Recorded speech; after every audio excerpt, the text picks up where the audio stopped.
อันนี้คือที่เห็นนี่คือไม่ใช่ถูกต้องแล้วที่เข้าใจคือหัวแรงเยอะไหมครับหลายอันไหม7 อันอันนี้คือ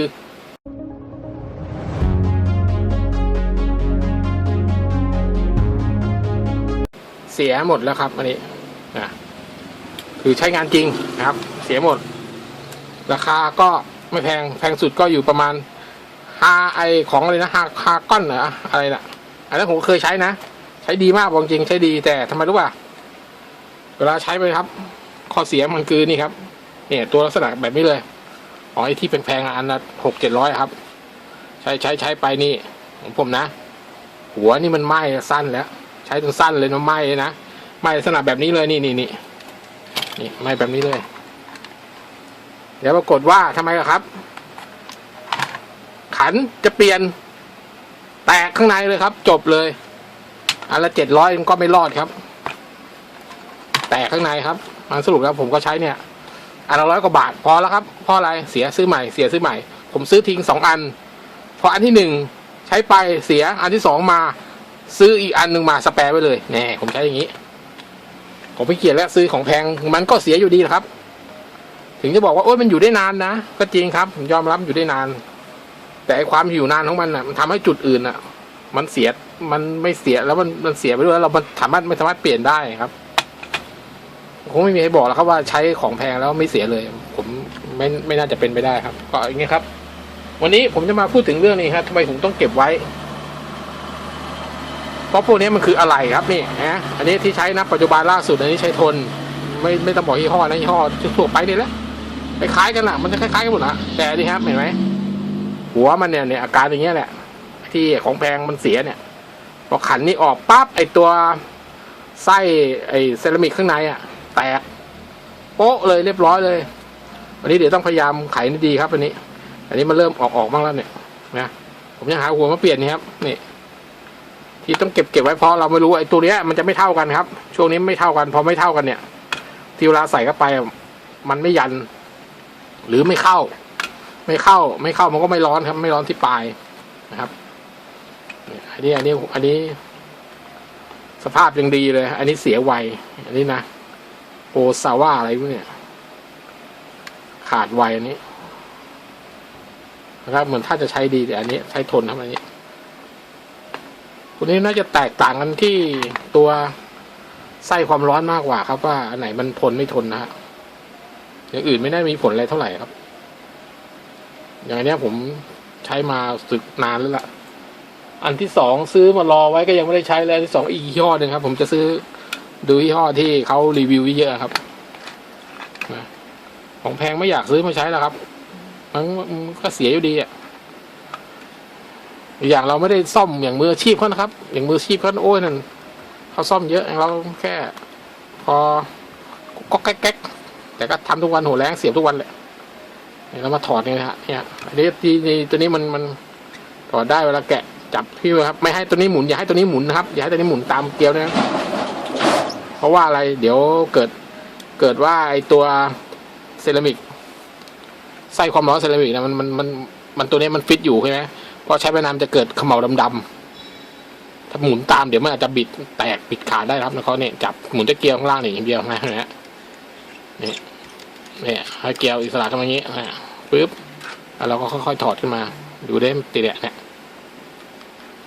ค่อยๆถอดขึ้นมาแล้วครับค่อยๆนะครับเนี่ยฮะค่อยๆดึงมาครับ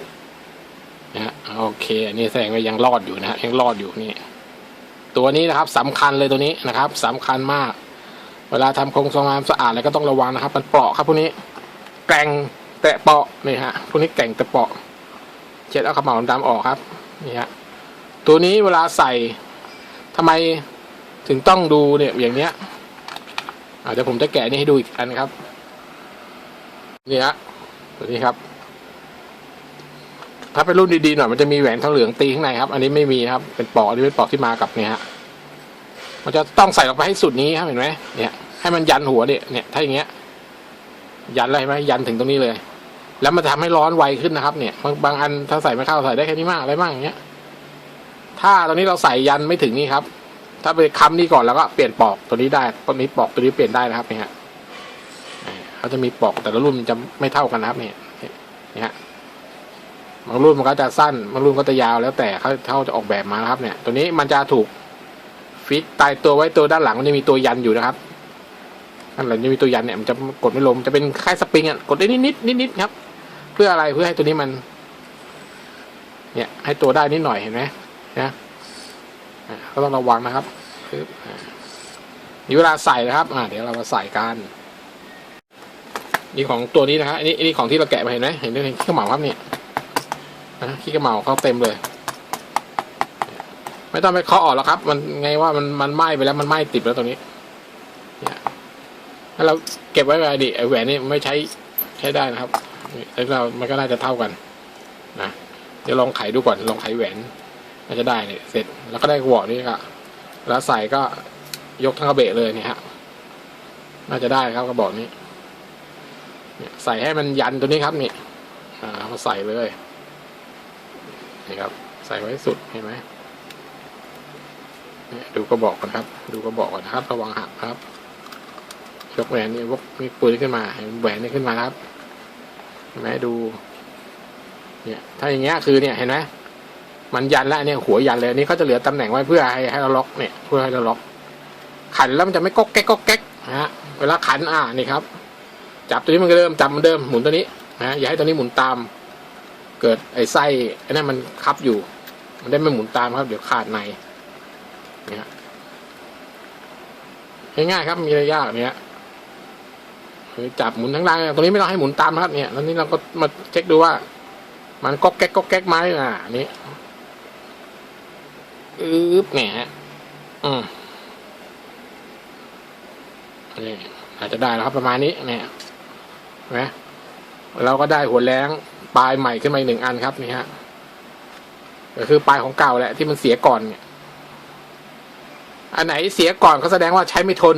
อันไหนใช้จนปลายไหม้ก็แสดงว่ายี่ห้อนั้นใช้ทนง่ายๆเห็นไหมอย่างนี้เห็นไหมยี่ห้อนี้ก็ใช้ดีนะครับแต่แพ้อันนี้เอาเรื่องอยู่เนี่ยใช้จนปลายทู่นี่สุดท้ายมันก็ขาดจนได้แล้วครับเนี่ยเหมือนกันซื้อมา2 อันเนี่ย2 อันเนี่ยเห็นไหมอันนี้ดูเสร็จแล้วถ้าเกิดการใช้งานดูท่อยังใหม่เลยขาดก่อนแล้วสภาพยังดูดีเลยอันนี้ถ้ามันดำเยอะเงี้ยแสดงว่าใช้นานแล้วเนี่ยเหมือนตัวนี้เห็นไหมเนี่ยเห็นไหมอันไหนถ้าเราใช้นานเราจะรู้เนี่ยดูสภาพมันรู้เลยโอเคก็ประมาณนี้ครับเปลี่ยนปลายหัวแรงเนี่ยก็คือว่าพวกนี้เก็บไว้ไม่ต้องอย่าไปทิ้งนะครับเวลาขาดแล้วเนี่ยอย่างเงี้ยซื้อเป็นชุดจะแพงกันนะครับ50 กว่าบาทกันเนี่ยทั้งหัวด้วยทั้งไอตัวกระป๋องนี่ด้วยหาบางทีหาไม่ได้นะครับหาไม่มีแล้วก็เนี่ยอาศัยดัดแปลง DIY จับนู่นผสมนี่ครับโอเคประมาณนี้ครับเปลี่ยนปลายหัวแรงง่ายๆครับนี่ฮะจากของเก่าที่มีอยู่แล้วเสียก็เก็บไว้โอเคมีหมดอะพวกไฟพวกอะไรพวกนี้มันมีหมดครับโอเคครับเป็นไงครับ